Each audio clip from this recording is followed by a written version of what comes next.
Dankschein von der Bürgharchen Eihe ab einen Stein. Geschrieben von Jimmy Evans, Saat und Rütgeschenk von Lebenswasser. Hier ist ein Kapitel für Vandau. Aufteilung 2, Kapitel 6. Dort Gesetz von Reinheit. In de Maun und de Früh wären nackt und schämten sich nicht.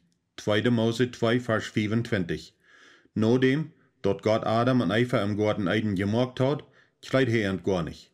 Hij hat auch nicht geplant, dort wat von Menschen gemacht hat ent bedachen soll. Gott sein vollkommener Plan für ent wie nacktig zu bleiben.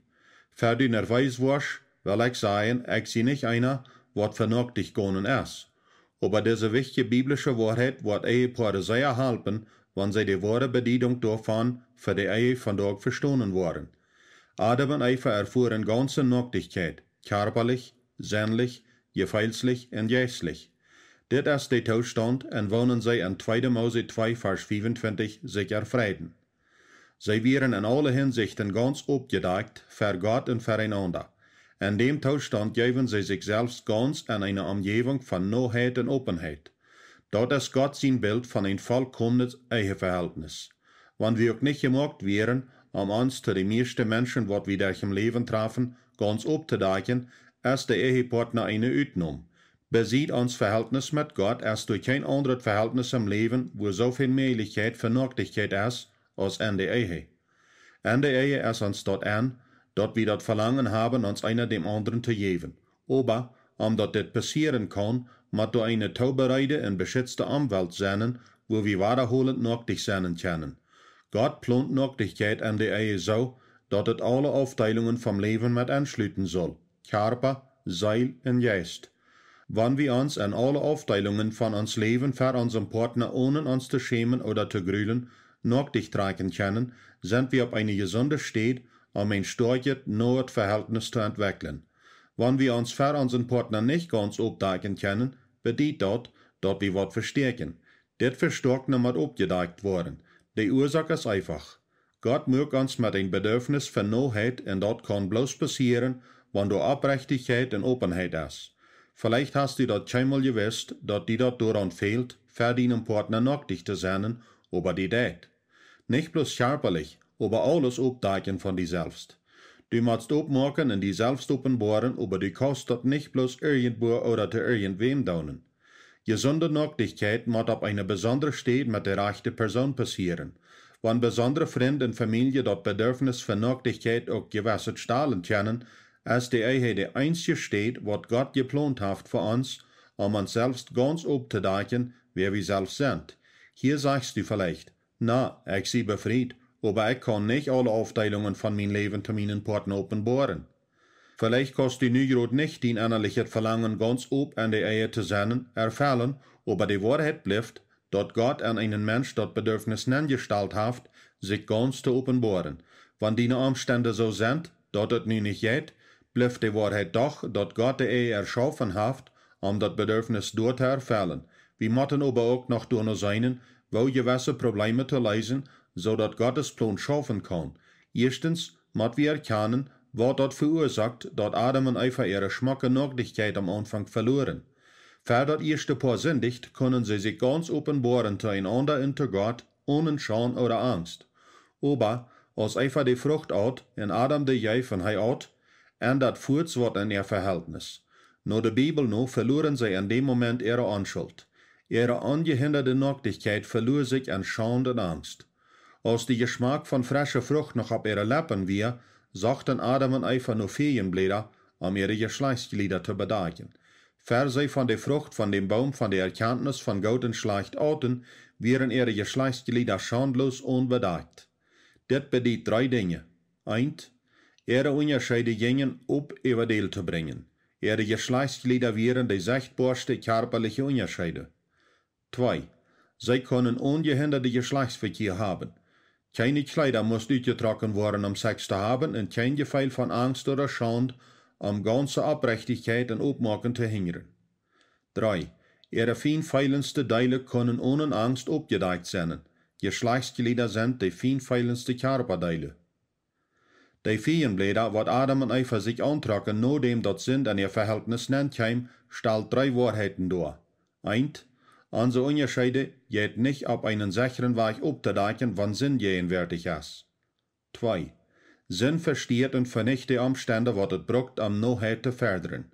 3. Die feinfeilende Aufteilungen von unser Lebens in empfindliche Sachen von unseren Verhältnissen können durch, wo Sinn gegenwärtig ist, nicht auf einen sicheren Weg offenbart worden. Sinn ist das größte Hindernis, aufzusehen. In irgendein Verhältnis ist Sinn das eine größte Hindernis, open miteinander umgehen zu können. Das ist, wo das Gesetz von Reinheit nennt kommt. Die Beschreibung von Adam und Eva, ihr nacktig sein und sich nicht schämen, wird nicht durchgegeben, ihr nacktig sein zu offenbaren. Dort wird geschrieben, uns die anfängliche Reinheit vom Mensch und von der Ehe zu wiesen. Wir müssen verstehen, wo Gott die Ehe geplant hat, und uns so gut als möglich an seinen anfänglichen Plan anpassen. Zu weiten, wo wir unsere Ehen so weit kriegen können, dass die mit Gott seine Erwartungen für Reinheit taub stimmen, müssen wir etliche Dinge bekicken. Nummer 1. Sinn ist immer zeitlich. Römer 6, Vers 23 sagt, dass der Lohn für den Sinn Tod ist. Die Strafe für Sinn ist ständig überein. Wenn wir in uns Verhältnis Sinn anloten, schluck wie zeitliches Gift ab. Ein Tod, wo wenig wie schlucken, dort det schoden. Und ohne einen gesunden Respekt für die zeitlichen Folgen von Sinn, sind wir offene Ziele für Satan seine Lehes und vernichtende Plans gegen uns. Wenn ich das Wort Sinn brauch, meine ich klar so verholen, was die Bibel als Anrecht betekent. Aber ich mein auch so ne Dinge, was wir sagen oder tun, was unseren Partner Schaden andaunen in das Verhältnis beschädigen. En ein bet über 40 Jahre als Eheberater habe ich Berichte gehört von was Männer in früher Stein ander gedonen und gesagt haben, was quälende Weidurch verursagten und der Ehe Schaden andeit. In ein hunderte Fälle verteidigt der schuldige Partner sein schlechtes Verholen und es steht, dass sie dafür Verantwortung übernehmen. Dort verdarf das Gefühl von Noheit und guter Willen in der Ehe. 2. Reinheit muss von beiden Partnern abrecht geholen werden, dat das Verhältnis, das rechte Ware enthält, ganz aufzusehen. 1. Mose 2, Vers 25 sagt, dass sie beide nacktig wären. Reinheit ist nicht bloß für frühe Kinder, das ist auch für Männer. Beide Partner in einer Ehe müssen abpassen, was sie in ihre Lebens loten. Die Ehe ist so nahe Band zwischen einem Mann und einer Frau, dass alles, was eine Person denkt, sagt oder tät, beeinflusst die andere Person in dem Geist von das Verhältnis. Das gibt nicht so was als eine private Sinn. Ich habe viele Paare Rot gegeben, wo einer oder der andere sieht, dass er oder seine Sinn den Partner nicht andeit. Dort wird Ansehen sein zu sein, dass die Kost am Blatt rumkullern und dann den Partner anfoten und kein von dat Blatt am Partner anschmieren wird, nicht so? Krieg so ansehnlich als dort zu denken, dass du dat Blatt von Sinn an deinem Leben Ruhm geben kannst, und dass dat deinen Partner nicht wat andaunen wird. Wegen dieser sehr praktische geistliche Wahrheit haft ein Partner ein Recht, über jede Aufteilung von den Partner sein Leben besorgt zu sein. Was immer ein Partner tät, macht für den anderen einen Unterschied. 3. Reinheit ist für jede Aufteilung von der Ehe. Wenn ein Stehler an den Heim kommen will, ist das gar nicht nötig, dass du vor allem jeder der oder Fenster auflatzt. Er braucht bloß einen Weg zum kommen. Wenn er bloß auf einen Weg kommen kann, kann er den ganzen Haus bestehlen. Krieg so erst dort mit Sinn. Den Diebel fehlt dort nicht daran, dass eine Person in viele Hinsichten sündigt, das Leben oder die Ehe zu verdorben. Er braucht bloß einen guten Angang, eine feste Stätte zu geben, von wo er verdorben anreiten kann. Ich habe gesehen, wo Menschen in Ehen verdorben sind, wie jemand bloß in einer Aufteilungssinn anleitet. Als das nicht dein Geschlechtsleben ist, deine Finanzen, der Wert von den Müll, Gebungenheiten, rechte Prioritäten, Selbstsucht, Herrschung oder irgendwas was ist, du musst das verstehen, dass wenn Sinn auf eine Stelle nennen kann, wird das die in deine Ehe Schaden andaunen. Und je länger das passiert, je mehr Schaden das. Denk über das Bild nach, was die verdorvene Natur von der Sinn darstellt.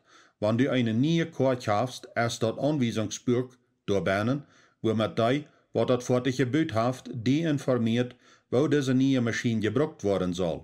Wir vertrauen die Fabrik dort an uns zu informieren, wegen sie jede Einzelheit von das Fahrzeug kennen. Wenn an das Buch von der Fabrik von das Fahrzeug eine Warnung ist, ein gewisses Ding nicht zu tun, oder auf einen gewissen Weg für das Fahrzeug abzupassen, am Schaden fernzubegen, dann weit wir, dass es muss so sein. Wir weiten, dass die Fabrik das nicht durchwehen sagt, uns persönlich was aufzusagen, oder uns davon aufzuholen, dass uns das scheingehen kann. Die Fabrik sagt uns dort, wegen zwei Ursachen. Eine, dat meeste dat fertig rüt te kriegen, en de tweede, ons davon aufzuholen, dat fertig Schoden anzudauen.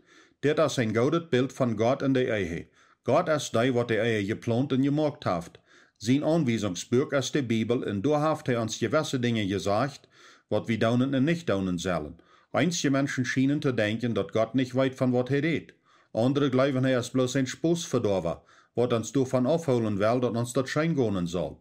De waarheid is, dat God een levender Schöpfer is, wat ons redt durch zijn woord, zodat we dat leven am vollsten genießen können, ohne ons selbst en andere Schoden anzudauen. Sind is je Gott seinen Plan.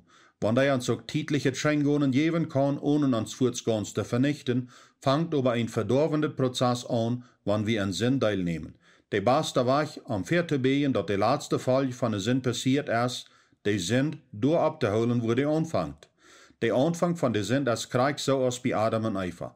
De fangt an, indem dat de Dievel zich verstelt als zes wat hij is, onschuldig en schodenlos. Zo is Satan zich am Garten verstelt om Eva te vervieren, zodat hij dat vandaag ook. Krijg zo, als hij te Eva lucht en haar ziet dat Sinn ihr leven verbeteren wordt, zo zegt hij ons datzelfde. Aber denkt daran, dat ver Adam en Eva sündigten, hadden zij eine vollkommene Ehe. Zij waren ein Fleisch, nacktig en ohne sich schämen, taub, in ein neues Wunderland van Leib.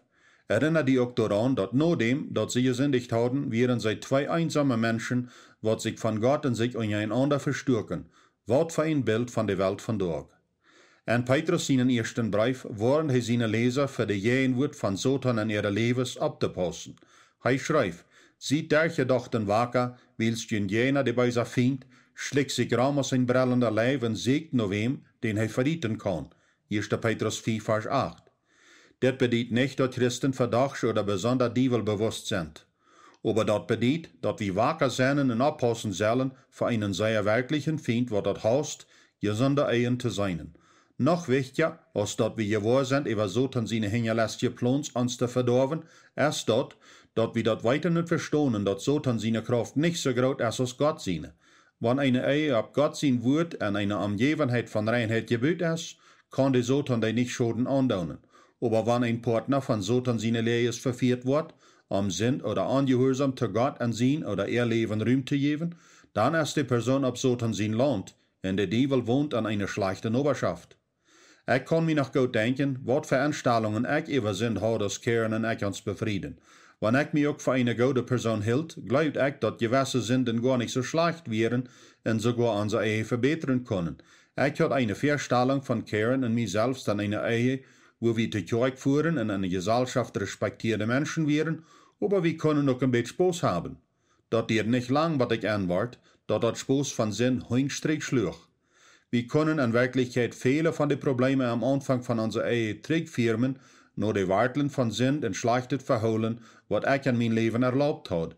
Und da steht, dass Sinn Scheingons gef, dat sind ernsthaft der Schoden an uns Verhältnis und hat das meiste Grund gebracht.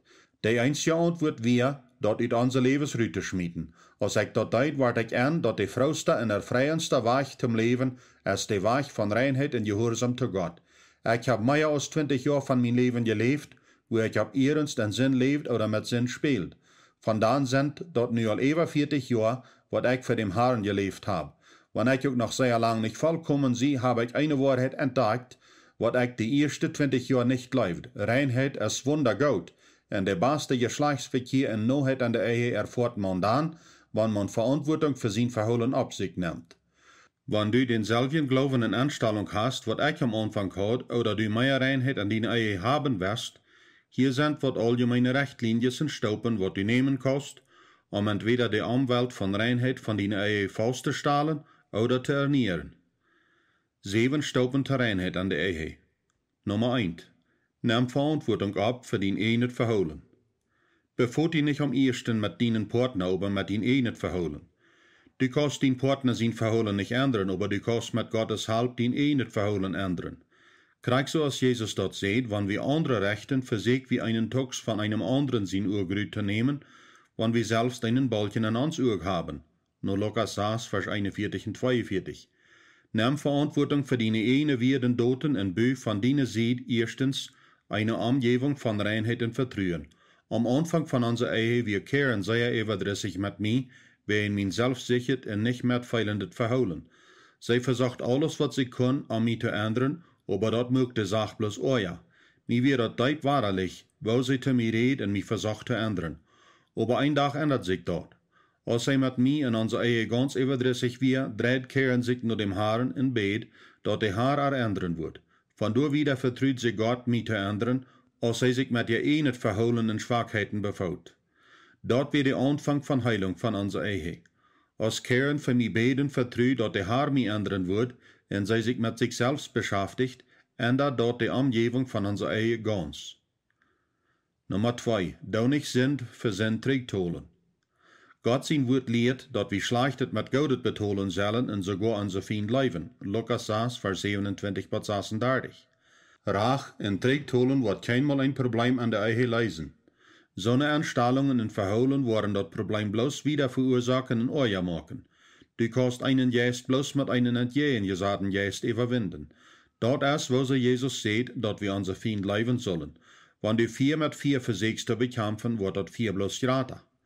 Nimm dir dort fair, dass du nicht sündigen wirst, als Antwort für irgendwas, was dein Partner sagt oder tät. So kann Gott dein Verholen brücken, um deinen Partner zu helfen, die zu respektieren und zu vertrauen.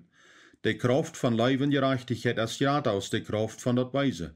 Ich sei du mit keinenfalls, dass du die Stelle als ein Ziel für Missbrauch anstellen sollst. Wenn du von deinen Partner missbraucht wirst, sollst die Schutz sichern und Fuß, was du mit tun. Aber, sogar wenn wir auch nicht missbraucht worden, lied wir an der Ehe alle, wenn wir alle Anfall kommen sind. Und wenn wir in unseren Partner sind verholen lieden motten, mot wir wählen, als wir gerecht mit umgehen wollen, in Gott die Fallen anvertrauen, oder Sachen in unsere Ehe hängen nehmen wollen und schlechtet verholen reich vorgehen. Wir motten zu aller Zeit rechtet verholen brücken und Gott vertrauen uns zu belohnen und unser Partner zu verändern. Die Person, wat diese Wahrheit läuft und an die Tod umsat, wird gesehen worden. Die Person, wat dit nicht läuft oder diese Wahrheit an Toten umsat, wird geschlagen und verletzt worden und ein lebenslanger Wechsel von Beisit für Beisit. Nummer 3. Steh deine Tekortkommenheiten tau. Als junger Mann wie ich dominierend und mit Wirt missbrauchend. Dat verursacht Verdorven und Kehren in unserer Ehe. Wenn Kehren auch ihre Abgabe und meine Geschlechtsbedürfnisse erfüllt, hat wir wirklich keine wahre Noheit in unserer Ehe und sie mag ihr Hort für Jahre nicht ob zu mir. An dem Abend, als unsere Ehe anfang, deed ich das erste Mal Buße zu kehren. Für dem Abend seht und deed ich wat sehr schlechte Dinge, aber ich wir wirklich zu großen Ansicher, tot zu stehen, dat ich arg wir. Dat versteht unsere Ehe meist. Aber an dem Abend bekannte ich meine Sünden wirklich zu kehren und früh mich zu vergeben. Dat ändert alles. Wenn Dinge auch nicht über Nacht änderten, aber die Heilung fängt kurz an. In den nächsten Monaten, als ich mich verantwortlich mag für mein Verholen, mag ich wo meine Frau anfangen zu ändern. Sie fängt an, mich wahrer zu vertrauen und ihr Hort dreht sich frisch um mich mit ein Verlangen in einen Brief. Dann musste ich mir über mich selbst steuern, dass ich das so lang versehnt habe, das Rechte zu tun.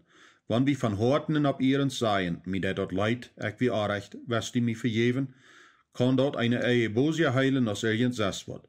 Aber die Person, was sich wert zu sein, dort arm oder dort leid tät, wird eine Ehe leiden. Manchmal wollen beide Partner in der Ehe ihre Verfehlungen nicht tauschen. Dann hast wirklich Trouble. Der Apostel Johannes schreibt, wenn wir unsere Sünden bekennen, dann ist er treu und gerecht und vergibt uns die Sünden und reinigt uns von aller Ungerechtigkeit. 1. Johannes 1, Vers 9. Ein anderer wird, wenn wir unsere Sünden vor Gott tauschen, wird er uns vergeben. Jesus starb an das Kreuz, um für unsere Sünden zu betonen. Daher, wenn wir je in Gott gesündigt haben, braucht wir die nicht betonen oder dafür bissen. Aber wir mochten unsere Sünden aufrichtig voran bekennen. Datselbe Rat von Reinigung fängt an der Ehe an, wenn ein Partner steht, dat er oder sie arg gewasst ist. Wenn dein Partner auch nicht so amtiert als du oder positiv antwortet auf die, musst du deine Fehler tauschen, um für Gott recht zu sein. Demut und Aufrichtigkeit sind 2 Tugenden in der Ehe, wat große Verdienste trägt holen.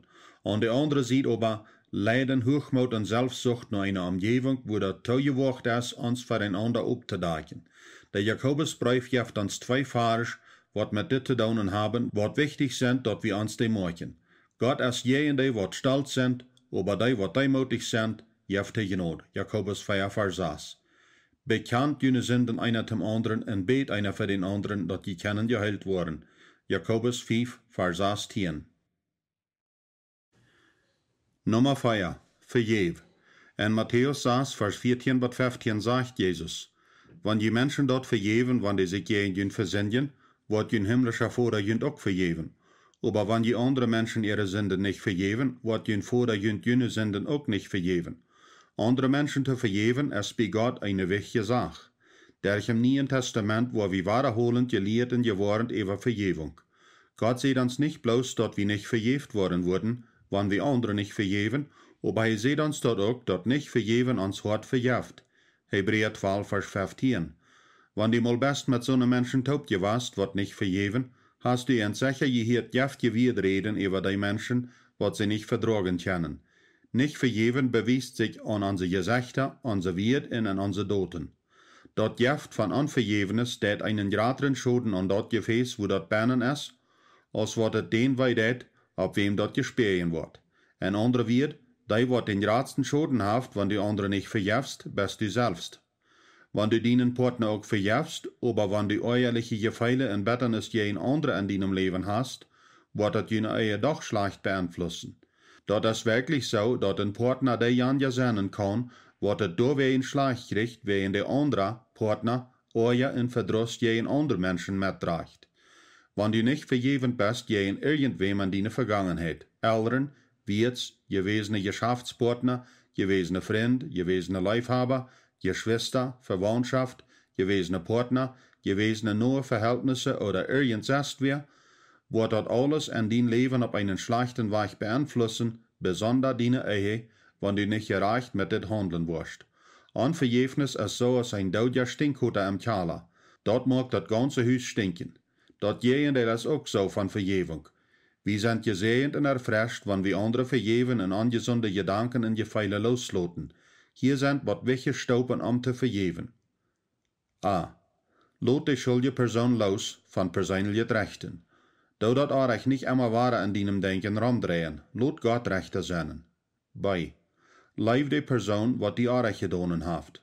Lot ihn verholen dat wiesen, dat die Entscheid hast zu verjeven.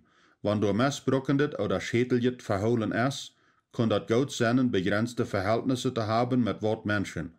Aber unsere Gesinnung gegenüber soll leibend sein und nicht ehrlich und wird in Doten. Sei. Sehen die Person in Bett für dich. Jesus sagt, wir sollen die sehen, wat uns pflegen und für die beten, wat uns misshandeln. Lukas 6, Vers 28. Das ist ein von den kraftvollsten Wegen, um negative Gefeile zu ändern. Deiper euer und Weidog kann sich in Leib und Mitleiden verwandeln, wann wird von Sehen und Gebet gesprochen worden für die, wat uns auch gedonen haben, sogar, wenn die das bei uns nicht gut gemacht haben. Das ist der wichtigste Schritt, was zu nehmen ist, um die Weidog von der Vergangenheit zu heilen. Solange wir die nicht sehen, was uns wehgedonen haben, wo wir auch nicht wahre Gefeilsheilung und Freiheit erfahren. Wenn wir uns wehren, die zu sehen und für die zu beten, dann ist das klarer Beweis, dass wir gegenüber nicht verjevend sind. Wenn wir die sehen, was uns wehgedonen haben, heilt Gott unsere Horten und unsere Erinnerungen. Vielleicht wirst du für gewisse Menschen das Gebet von Sehen für Tag oder Wirken an ein Ware holen motten, aber zu guter Letzt wirst du antworten, die Sache ist ewig, und du wirst Frieden sehen haben. Dei. Bring die Weidog in die Zukunft nicht über Deal. Wenn Gott unser Sinn verjeft, dat er unser Sinn so weit weg von uns aus der Osten vom Westen ist. No Psalm 103, Vers 12. Ein anderer wird, Gott verjeft nicht bloß, er verjagt. Wenn wir Dinge auch nicht aus unserem Sinn rütlaschen können, können wir doch entscheiden, vergonnene Beleidigungen nicht wahr abzubringen. Diese Entscheidung allein kann die Ehe großartig verbessern. Ei. Wiederhol det so vorgen und sneidig, go diese Staupen durch, bat du dort losloten durch Verjevung ab ihrens feilst. Nummer 5. Rede Wahrheit an Leib. Dort jeft an der Ehe vorken sind, dort Paaren sich dolsaten motten und sich einander dort sagen, wat irgend von dem anderen baudert oder wehgedonen haft. Det ist nicht dort selbe aus oude Weidog holen. Det ist bloß Probleme lösen, so schwen dort die Fair kommen, so dort Paar in Reinheit leben kann. Eine bedienende Sinn an dem Partner zu dulden, ist gefährlich für sich und dem sündigenden Partner. Weidog in Verdrisslichkeit abbühen loten, ist krieg so gefährlich, wie in einen Tag waren die opplaatsen en openbaar worden, omdat reinheid doorzenden kan, moet een paar zich daartoe opgave maken en live de waarheid einander te reden over die dingen, wat aan de eie wordt uitdaunen en waarover de andere persoon bezorgd is. Dat betekent niet dat je immer beide worden overeenstemmen, aber je zullen erlauben, dat de partner vrij zijn Gefühle mitteilen kan, ohne dat hij zich afgewezen oder angegriffen fühlt. Am Anfang van ons Eheleven luden Karen en ik door met ons einander aan te reden, zolang wat wir stal wären.